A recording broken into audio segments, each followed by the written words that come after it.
Bonjour les petits potes.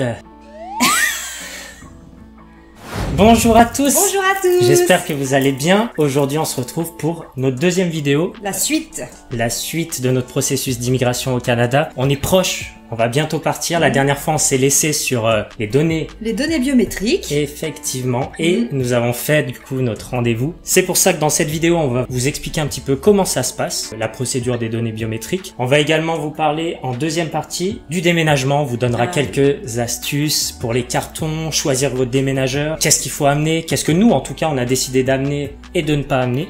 Parce que c'est vrai qu'il y a des choses qui sont peut-être pas utiles à amener. Vous allez découvrir ça dans la vidéo. C'est parti. C'est parti.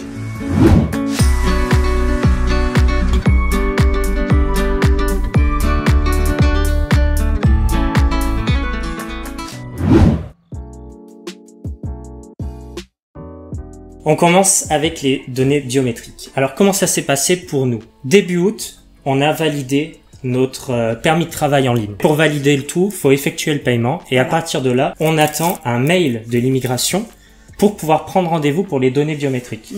Nous, on a fait le paiement du permis de travail début août. On a reçu le mail pour les données biométriques, je sais pas. Bah, c'était 3-4 jours après. Ouais, c'est hyper rapide. C'était très rapide. Voilà, donc ça, c'est très rapide. Et avec le mail de l'immigration, vous pouvez cliquer dessus et prendre votre rendez-vous pour les données biométriques. Donc nous, quand on a fait ça, on avait deux possibilités de villes. Il y avait Paris et Lyon. Est-ce qu'il y en a d'autres? Je sais pas, mais comme on était en août, c'est possible qu'il y ait d'autres endroits qui étaient fermés. En tout cas, il y avait que ces deux villes de dispo. Nous, on a de la chance, on habite Lyon. Et du coup, nous, on a pris Lyon et il y avait des rendez-vous. C'était rapide. Assez rapide, ouais. Je dirais que le rendez-vous qu'on a choisi, c'était une dizaine de jours après. Oui, c'est ça. Maximum, une dizaine de jours. C'est ça. Ça nous fait arriver au 18. Le rendez-vous était le 18 août. Ouais, voilà. Et on a de la chance, c'est à 300 mètres de chez nous. C'est derrière la gare Lyon-Pardieu, pour ceux qui connaissent. Alors, comment ça s'est passé? En gros, c'est la prise d'empreinte digitale. Hein. C'est un rendez-vous qui dure pas très longtemps. On va vous laisser un petit peu avec les images. On a tourné quelques images sur place. C'est le jour J. On est en route pour les données biométriques. Il fallait remplir 2-3 papiers. Ouais, il y a l'air d'y avoir du monde. Ça y est, on a terminé du coup la biométrie. Finish. Il y a un petit peu d'attente. Mais sinon, le processus dure 5 minutes. Une photo, faut montrer ses mains à une caméra. Et on ensuite, est filmé tout du long. C'est filmé. On passe chacun le tour. Et ensuite, empreinte digitale. Mais c'est assez rapide, pensez bien à vos formulaire, à pas oublier votre... Le formulaire de consentement. C'est ça. Et le passeport physique, pas imprimé. Parce qu'on a quand même vu quelqu'un qui est venu avec un passeport imprimé. Donc elle a pas pu être traitée, hein. Sa demande a pas pu être traitée. Voilà. Voilà, donc comme vous l'avez vu, c'est un rendez-vous qui est plutôt très rapide, ouais. Nous, au début, on voulait rentrer tous les deux dans la pièce, mais c'est pas possible, c'est bien une personne à la fois. On est filmé. On est filmé tout le long. Voilà. Et on a un document à lire qui donne l'autorisation au gouvernement, d'utiliser nos données, en fait. Nos données biométriques pendant qu'on est sur le territoire canadien. Faire des recherches ou je sais pas quoi. Voilà, donc cette première partie où on doit lire face caméra, hein, enfin on le lit dans nos têtes, mais la caméra nous filme en train de lire, en tout cas. Et la deuxième partie où on met nos empreintes digitales sur la machine. Voilà pour les données biométriques. Voilà, c'est fait. On passe à la partie déménagement. La première chose dont on voulait vous parler, c'est qu'est-ce qu'on a décidé de prendre et qu'est-ce qu'on a décidé de ne pas prendre. Nous, c'est assez simple. On prend aucun mobilier, on a décidé de conserver vraiment, d'emporter avec nous que tout ce qui est vêtements, un petit peu d'objets qui nous tiennent à cœur, un petit peu de matériel. Des livres. La bibliothèque, parce que c'est vrai qu'une grosse partie du Canada est anglophone. Il y a des livres en français, bien évidemment, côté Québec, mais on retrouve peut-être pas tous les livres, toute la variété de livres qu'on a en France quand même, en français. Et les vêtements, on en a beaucoup aussi. Les vêtements, on garde en mobilier et décoration quasiment que des tableaux. Hein, on a 4 ou 5 tableaux, c'est ce qu'on a décidé d'amener parce qu'on sait qu'on retrouvera pas là-bas. Par contre, en ce qui concerne le mobilier, on a décidé de ne rien amener. Pourquoi? Parce que tout simplement on veut renouveler. On profite de ce déménagement aussi pour renouveler tout notre mobilier. Un changement radical. Parmi toutes les choses qu'on a décidé de ne pas prendre, et ça c'est un conseil aussi, en tout cas ça peut vous aider aussi à réfléchir différemment, on ne prend pas d'électroménager, de matériel électrique. Pourquoi? Parce que les prises sont différentes, le voltage est différent, donc pensez bien à ça. Si vous arrivez là-bas, vous aurez besoin d'adaptateurs, etc. En plus, si vous voulez revendre sur place certains de vos objets, ce sera impossible parce que personne ne vous les achètera, donc nous on se débarrasse de tout ce qui est électrique.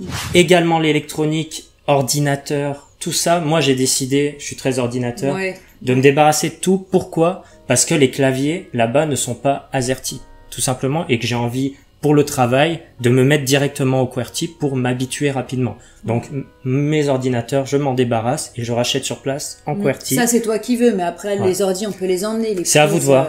C'est à vous de voir. Les prises, vous prendrez un adaptateur, mais par contre, au niveau dactylo, vous allez pas vous faire au nouveau clavier. Si vous êtes dans un travail et qu'on vous donne un ordinateur professionnel, parfois vous pourrez choisir, vous aurez un AZERTY, mais que ce soit au Québec, le Québec a son propre clavier, mais c'est un QWERTY aussi, et le Canada anglais a un QWERTY américain, tout simplement. Donc c'est dans tous les cas, c'est pas les mêmes que le clavier français. Alors, on n'y pense pas forcément. Ouais. Mais tout ce qui est papeterie. Alors a priori là-bas, c'est pas du tout les mêmes tailles, le même format que nous au niveau les feuilles A4 par exemple, c'est pas du tout les mêmes.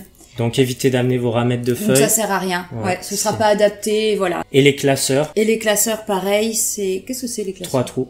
Ah oui. Alors que nous c'est 4. Classeurs 3 trous. Voilà, donc ça sert à rien de se prendre un carton supplémentaire pour ça. On termine sur le dernier point. Dans le mobilier, c'est la literie. Réfléchissez si vous voulez amener votre literie, parce que là-bas, les tailles sont pas exactement les mêmes. Après, en France, on a également plusieurs tailles, ça dépend de votre literie, mais regardez bien. Là-bas, le petit lit double, c'est un queen, non? C'est quoi? Non, il y a un lit encore plus petit que le queen, mais c'est toujours pas notre fameuse 140 qu'on a l'habitude en France. Donc, vérifiez bien en tout cas, parce que vos couettes, vos draus, etc., tout ça, vous pourrez pas les utiliser sur de la literie canadienne. Si vous amenez vos lits français là-bas, vous pourrez pas renouveler votre literie. Pensez bien à ça, c'est à vous de voir. C'est vous qui faites vos choix, mais en tout cas, renseignez-vous avant. Nous, comme on prend pas de meubles, on n'a pas ce problème-là. Et bah du coup, justement, comme on prend pas de meubles, on a un autre problème, c'est comment se débarrasser de nos meubles. Faut s'en débarrasser, c'est du boulot. Il faut que vous vous y preniez à l'avance. Voilà. Nous, qu'est-ce qu'on a fait? On a créé un groupe WhatsApp avec la famille, les amis proches, et on mettait régulièrement dans le groupe tout ce qu'on allait mettre en vente avec des prix du coup attractifs. Et on a pas mal de pièces qui sont parties grâce à ça. Ce qui est bien, c'est qu'on garde notre mobilier jusqu'à la dernière minute parce que nos proches ils comprennent et ils viennent les chercher vraiment. Ils viendront les chercher à la dernière minute. Ouais, c'est vrai que c'est mieux. Comment est-ce qu'on a fait pour choisir notre déménageur devant cette multitude de déménageurs? Ouais, c'est vrai qu'il y a du choix. C'est moi qui me suis plus occupé de la partie déménagement. J'ai trouvé une c'est pas une application, c'est un site qui s'appelle Cirello, qui permet de comparer tous les déménageurs et de faire des devis en ligne. Il y a énormément d'avis aussi de personnes, donc ça permet de voir si le déménageur est sérieux. Je suis passé par ce comparateur pour trouver des déménageurs internationaux. J'en ai trouvé plusieurs et on a fait une shortlist de 3 déménageurs qui nous paraissaient les plus compétents pour effectuer ce déménagement-là. Toi avec qui t'as eu un meilleur feeling, les prix sont similaires de toute façon. Voilà, j'ai fait les devis auprès de ces 3-là. Les prix qu'on avait c'était similaire. Ouais. Nous on a 4 mètres cubes, on a décidé de faire du groupage comme vous le voyez, on prend pas de meubles. Après moi les déménageurs que j'ai eu, ils m'ont dit que 95% des gens qui déménageaient à l'étranger faisaient du groupage maintenant vu l'augmentation des prix depuis le Covid. Flambé mais du double, Ouais, du double. Avant, pour un déménagement il y a 2 ans au Canada, pour avoir le container entier, c'était à peu près 7 000 €. Ouais, un container de 30 mètres cubes. Maintenant, c'est entre 10 et 12 000 €. Tout simplement pour avoir le container entier. Je vous mets ici les 3 déménageurs de ma shortlist et celui qu'on a choisi c'est comment il s'appelle? Magellan. Ouais, c'est Magellan Transit. Ils sont situés à Paris. Ils sont spécialistes dans le Canada. Parce que dans ma shortlist que je vous ai mis, il y en a un qui est situé à Nice, qui fait du groupage, mais il m'a dit groupage Canada, il y en a très peu de son côté. Comme il est situé dans le sud, il y a énormément de gens qui vont à Dubaï. Mais pour le Canada, il m'a dit qu'il faudrait patienter le temps que le container se remplisse. Ça peut être plus long. Alors que Magellan, aucun souci, ils sont spécialistes Canada, ils m'ont dit que ça va partir très vite. Voilà. Ouais. Ce qui est compliqué dans le déménagement et pour faire les devis, c'est de connaître le nombre de mètres cubes, l'espace que ça va prendre, toutes vos affaires, sachant qu'elles sont éparpillées partout chez vous, c'est dur de se donner une idée. Ouais. Nous, on a fait toutes les pièces une à une, on a essayé de regarder, on a compté. On a fait le tour de la maison et on a compté à peu près, pour cette penderie, faut se donner 2 cartons maximum. Voilà, on a fait un peu comme ça et du coup, on est arrivé à environ 25-30 cartons max, on s'est dit. Ce qui représente en réalité 3 à 4 mètres cubes. Donc ça, je l'ai déterminé avec la société, avec la société de déménagement. Et ce qui donne, vous voulez savoir le tarif environ. Pour 3 mètres cubes, c'était 3300, 3200 euros. Pour le mètre cube supplémentaire, c'est 300 euros. Ce qui coûte cher au final, c'est pas le mètre cube. Rajouter un mètre cube, les douanes, voilà, la logistique, le ouais, la logistique, le fait qu'ils se déplacent, qu'ils viennent, qu'ils doivent entreposer vos affaires le temps de remplir le tous ces container. Petits frais annexes, on se rend pas compte, mais il y a beaucoup de frais annexes. Ouais, ça fait un prix plancher et après chaque mètre cube supplémentaire est de environ 300 euros. Donc nous, pour 4 mètres cubes, c'est 3500 environ. Faut mettre de côté. Dernière partie, les cartons. On va vous donner des petites astuces. Ouais, comment nous on a fait nos cartons. De management. C'est ça. Et puis il y a aussi des obligations du déménageur. Donc on commence par ces obligations justement. Ouais. En fait, il faut lister ce qu'on met dans chaque carton. Numéroter vos cartons. Ouais, numéroter les cartons et puis lister ce qu'il y a dedans. C'est en fait pour tout déclarer à la douane. En tout cas, ce sera demandé par le déménageur. Je pense qu'il y aura même un document un peu plus officiel. Pour l'instant, nous on le liste sur un cahier. Voilà, c'est ça. Si vous voulez amener de l'alcool, il y a une taxe. Sur chaque bouteille, c'est 5 euros environ. Si vous voulez prendre de l'alcool, c'est vraiment des bons vins, parce que sinon... Prenez des cartons solides. Ouais, nous on a regardé sur internet, on a cherché sur le Bon Coin en fait, et on a trouvé une entreprise de déménagement qui vendait des cartons, justement.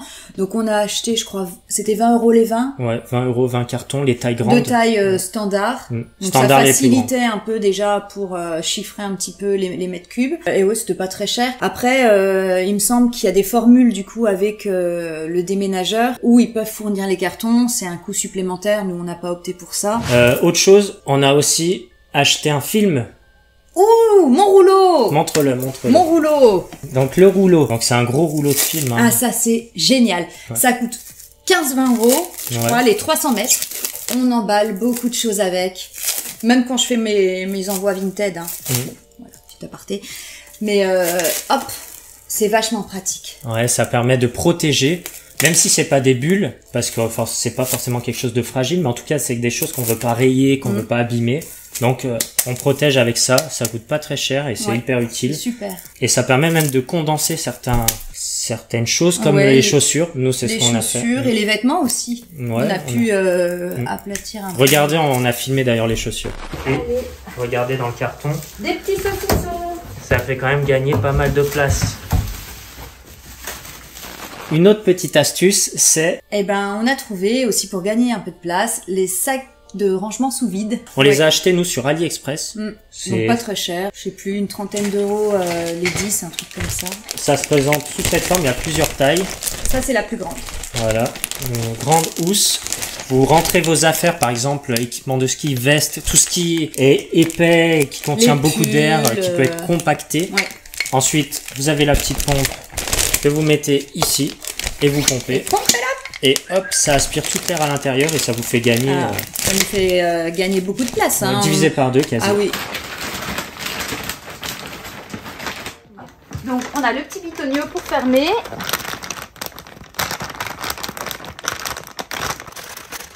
Voilà. Et la petite pompe qui était fournie avec. Parce que nous on n'a pas l'aspirateur qu'il faudrait.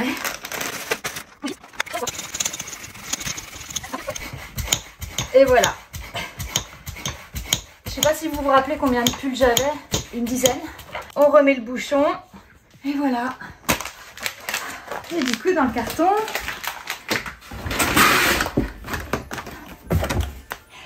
ça permet de faire plusieurs piles comme ça. T'as vu, j'ai fait mon sport. Voilà. Et troisième méthode, la Marie Kondo. Eh oui. C'est Kondo, Combo, Kondo. Kondo. Kondo. Il me semble, ouais. une autre méthode qui vous permettra de gagner de la place rien qu'avec le pliage de vos vêtements, c'est ça hein? Ouais, la méthode Marie Kondo. C'est ça, toi t'as utilisé ça pour les pantalons. Pour les pantalons. C'est tout hein? Oui, c'est tout en fait. Mais après il y a plein d'autres méthodes de pliage pour d'autres vêtements, mais nous ça a été utile un peu pour les pantalons.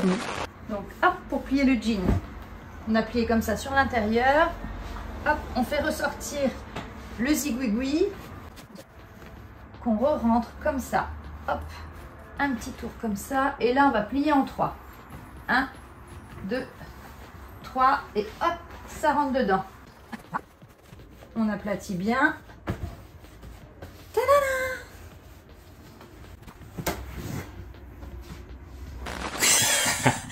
Non mais c'est vrai que c'est vraiment bien, il faut trouver plein de petites astuces parce que finalement on se rend pas compte mais on a beaucoup d'affaires et comme on doit partir quand même avec un minimum de carton, et ben voilà.